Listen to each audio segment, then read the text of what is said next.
Ladies and gentlemen, welcome back to Slamtown. I'm Mike Ginn. That's Dan Bakley. Back again to talk the Raven effect. Today we're talking about Scott Levy, a.k.a. Raven, his impact on the wrestling business, and will Raven ever be in the Hall of Fame? That seems to be the question going around now that he's starting to do interviews and other things. But first, go ahead and check out fightersfirst.shop. You know the brand. You know the apparel. Let our apparel be a part of your story. Of course, you got the Cage My IQ collection in there. You got Slamtown and all the other officially licensed collections, including a lot of professional wrestlers. So check that out. Fightersfirst.shop. Dan, we're back this week to talk Raven. He finally crawled out of the basement. He had famously kind of like showed up during COVID, and he didn't really want to kind of come out, didn't want to talk to anybody. And after a couple years of not touring, not doing other stuff, he kind of said, well, maybe I'm done. But he's kind of changed his mind a little bit. He said maybe next year he might do a few appearances. Maybe his career is not quite over yet.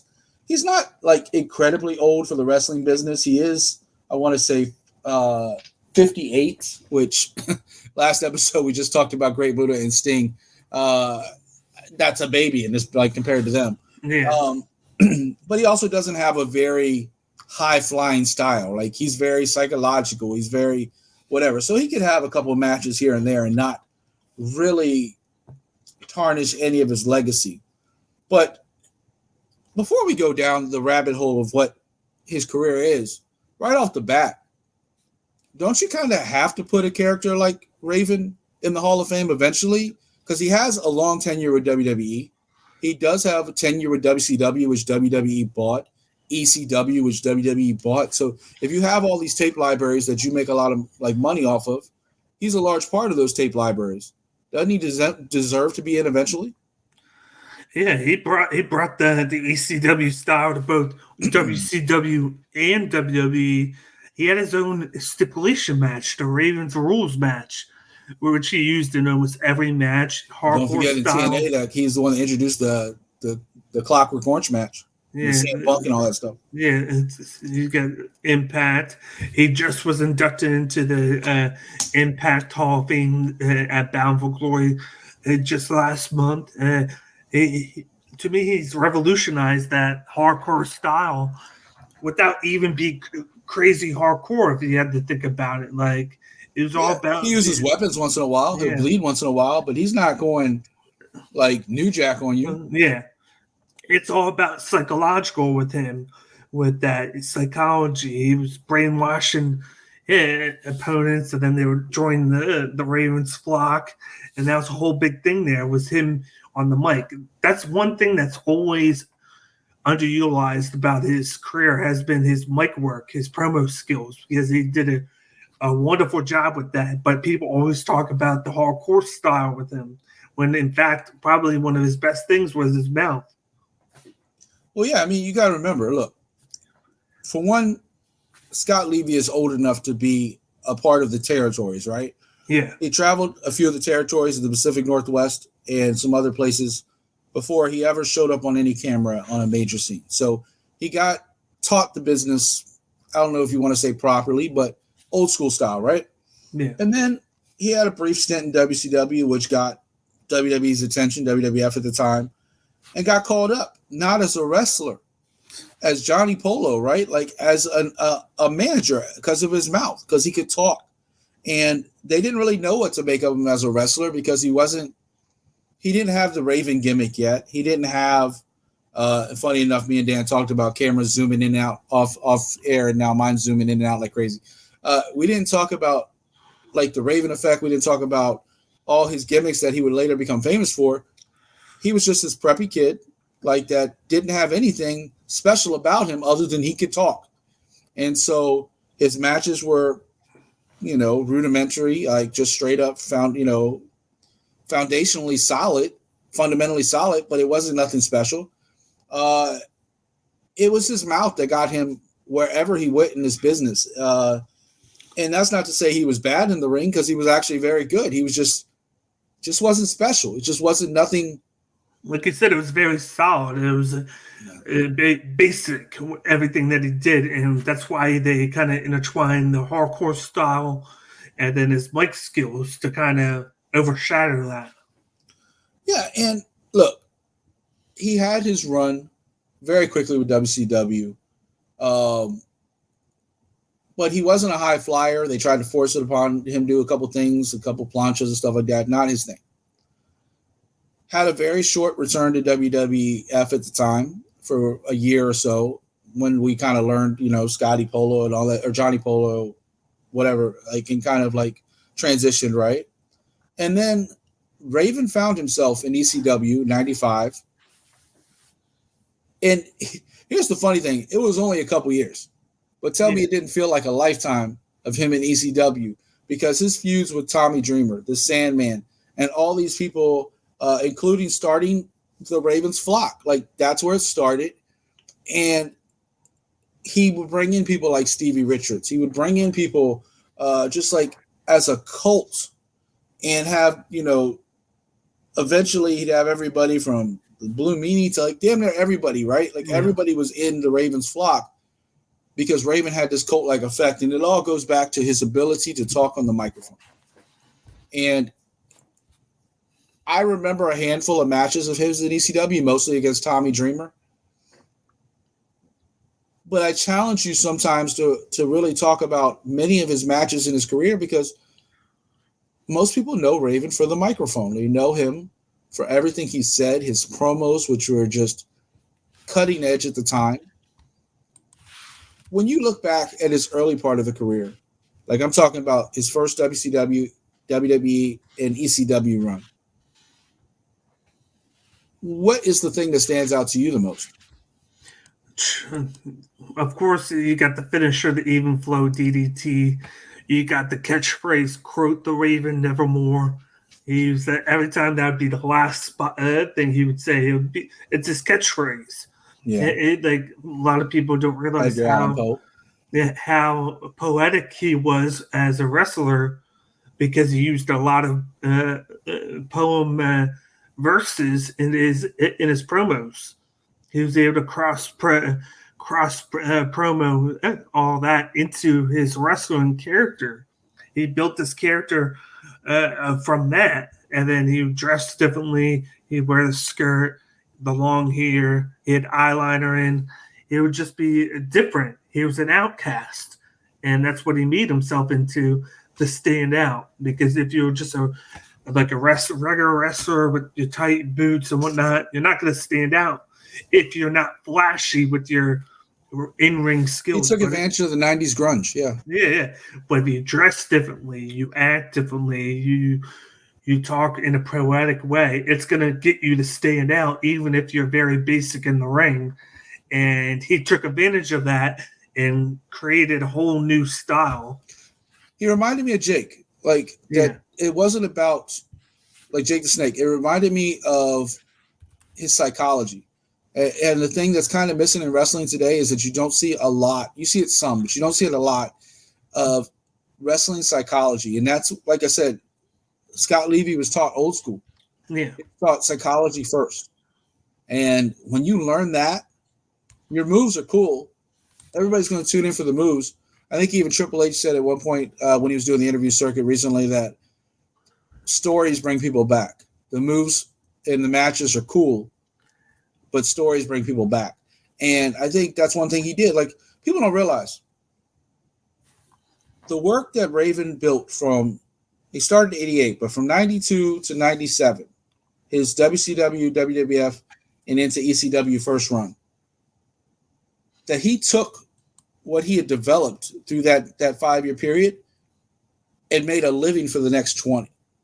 Because people don't realize that after he had those insane rivalries with Tommy Dreamer, his time as the ECW World Heavyweight Champion, where he brought importance to that title, to where that became one of the 3 most important titles in the business, to the point where he took that when Eric Bischoff started raiding WCW or ECW for talent, and he took that for a couple years and took it to WCW. He took it and then went back to ECW for another year. He took it and went to WWE for a few years. And all of it was the same gimmick that he built in ECW and took it for the next 10 years. And then to Impact, where he went for People don't realize this. He was in Impact Wrestling longer than any of the other promotions he was in consistently. Like he was a champion there. He was a world champion there. 2003 to 2010. He was one of the biggest players in Impact Wrestling, TNA Wrestling. And people still think about his ECW. I mean, it shows how important his ECW days were. But people still think about the ECW, WCW, and WWE days. But he spent a long time in Impact Wrestling, helped build up people like CM Punk that we just talked about, Sean Waltman, Chris Kanyon, PJ Polanco, like all these other legends, AJ Styles, he had a feud with Abyss. He made Abyss, basically, right? Like all this stuff you saw. And then from that point on, he's kind of bounced around here and there, been in and out, semi-retired since like 2010. He returned for a little bit in 2016. He's kind of been in and out, right? Yeah. But like I said, when you come back to this episode and you talk about who is Raven, and politically, like Raven said himself recently, he'll probably never be in the WWE Hall of Fame because he didn't get along politically with anybody backstage at WWE. No. He's not friends with Triple H. He's not friends with Stephanie. He's not friends with anybody in charge currently in WWE. He made a point to say he's not enemies with any of them.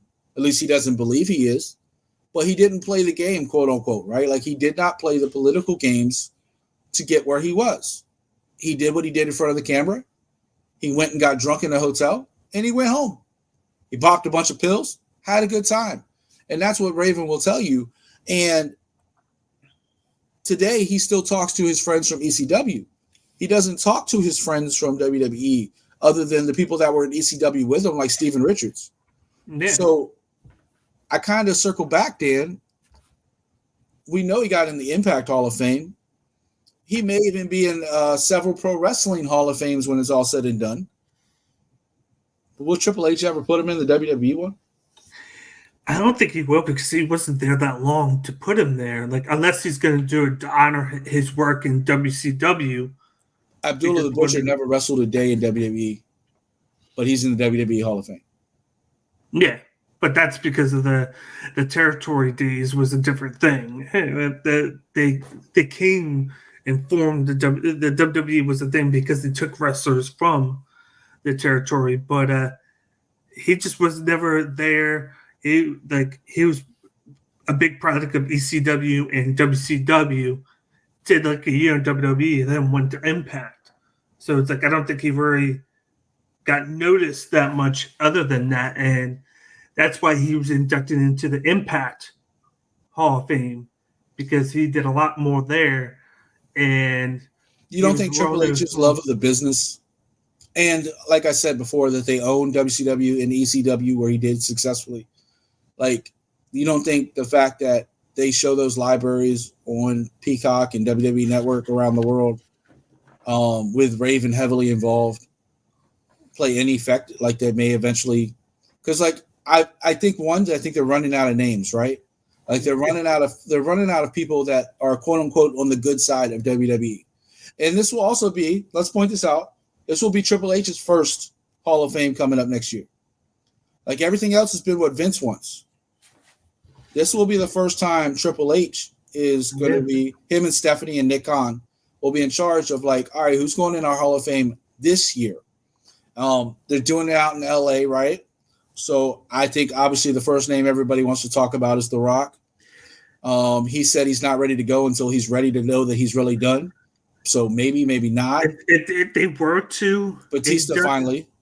If they were to induct Raven into the Hall of Fame, not this year, but next year would be the time to do it. With it being in Philadelphia, everybody knows he trained at the Monster Factory in Paulsboro, New Jersey. It's actually 30 minutes away from where I live. And he was one of the... How come you haven't gone and take no bumps, Dan? I've been there, just not taking no bumps. Not with your back. You better not. No, not with your back. No. And I think that would be a thing to do so because there's two wrestlers in WWE now that have trained there in Matt Riddle and in Damian Priest. And it would be a good like homage to the Monster Factory if they take one of their big stars from the past and induct them. And Raven's the guy. He's synonymous for ECW, so you induct them into there. So if there was a time for them to do that, it would be next WrestleMania in Philly. I agree. I think also okay. Look, there's also one thing I forgot to mention too, but like the era of Vince McMahon is over. Yeah. Even the last couple of weeks has come out. I'm done. Right. Done. And so the era of holding grudges, like when, like Raven and I believe Chris Kanyon and a couple other people sued WWE back in 2010 for health benefits, got dismissed by a judge in Connecticut, never really got off the ground. That's the kind of thing that Vince never forgets. Like, you sued me, I'm never letting you anywhere. But let's talk about this real quick. Right off the top of my head, Philly, I can't think of anybody better than Raven, Paul Heyman, Tommy Dreamer, maybe Rob Van Dam. I don't know where at this point with his wrestling career, still wrestling off and on, whether it's something they would do. The other names, I've talked about it religiously because of Fighters First.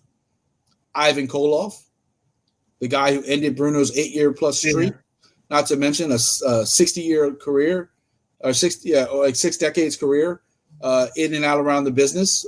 Dynamite Kid is another guy that we've never had a chance to put in the Hall of Fame. And we finally got British Bulldog a couple years ago. That was because Georgia Smith and the whole family pushed for it for years. And that was somebody that was actually on good terms with WWE. So you got somebody like, I want to see, is Triple H a wrestling historian like he claims, and is going to put these people that we know are important to the business in the Hall of Fame, or is he going to carry on Vince's traditions of just putting his buddies in? Because let's be real, why is Carlos Colon in the Hall of Fame?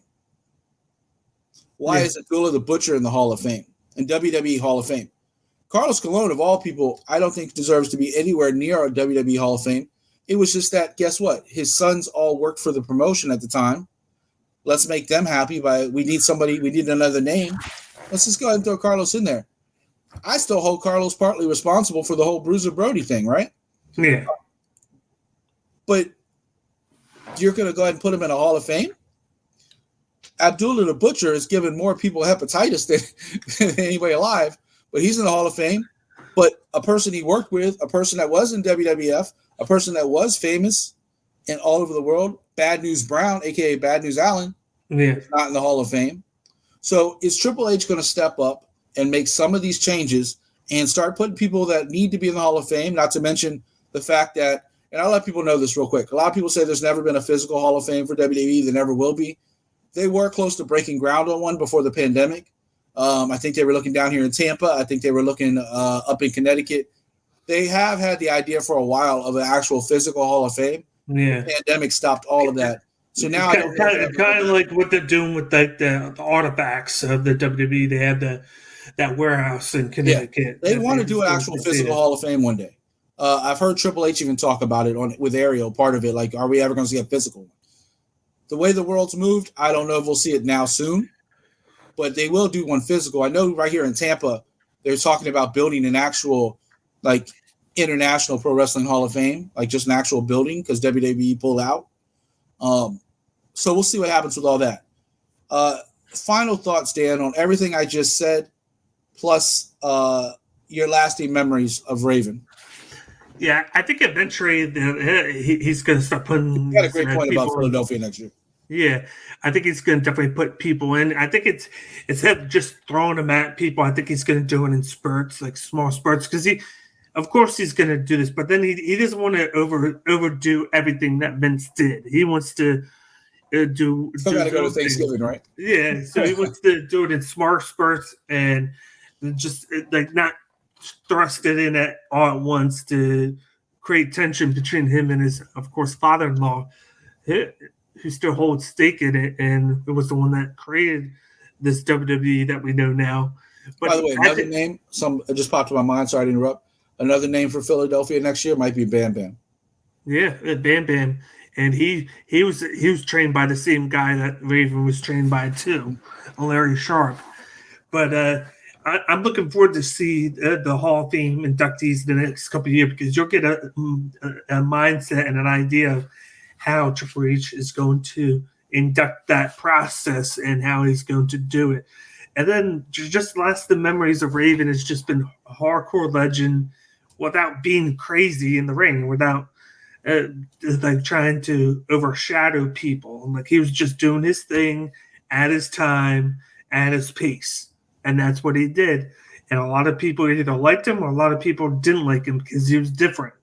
But he was definitely noticed for either way. It wasn't a guy that people were like, oh, I don't know that guy. Everybody knows who Raven was and is. And they either liked him or hated him. I liked him because of the way he conducted himself. I liked the way because he was great on the mic, basic in the ring, but he didn't have to be flashy because it wasn't about the wrestling and the moves he was doing. It was about the character in his mouth. Yeah, and the same could be said to a much lesser extent, and this is not to be disrespectful because he's one of my favorite wrestlers of all time, Brian Pillman. Yeah. Like the way that whole loose cannon thing, what he developed in ECW and tried to carry on to other places. Like Raven did that. Like ECW, there's a reason why it's cult-like, especially in Philadelphia, but around the world. Like, they developed something special. And Paul Heyman at the time might not have been the best businessman, but he was really good at bringing creative out of some of these talents that had been bounced around different promotions, had been bounced around regionally in different territories. You would have never had a Tommy Dreamer, a Sandman, a Sabu, a Rob Van Dam, a Stone Cold Steve Austin, a Bam Bam Bigelow, a Shane Douglas, not to mention Raven. All of those came from that bingo hall, like on 2300, in Philly. Like, I was just there Sunday night. Yeah, and so are you gonna go to WrestleMania next year? Are you trying? Yeah, I'll be going. Can you always count on Dan to show up at every wrestling event possible? But yeah, leave a comment on below. Does Raven deserve to be in the Hall of Fame? If not, tell us why not, because I would love to hear any reasons not, because I can't think of one. If you're going to talk about champion, he was a champion and everywhere. Even I believe he held what was it?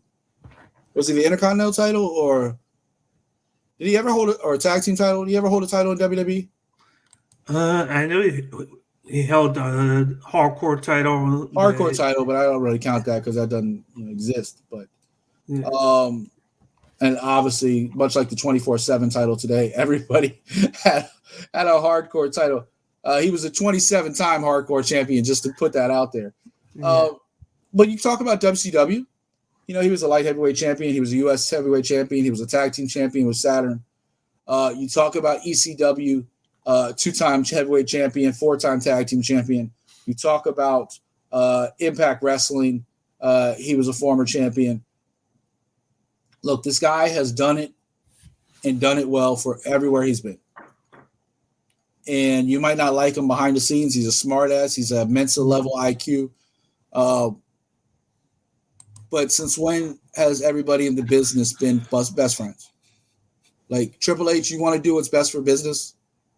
Maybe not in LA, because I think LA is going to be surrounded by Batista, maybe The Rock, and some other main names.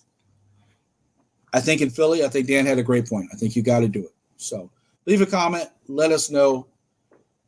For Dan Bakley, I'm Mike Ginn. This is Slamtown. We'll see you soon. We're out.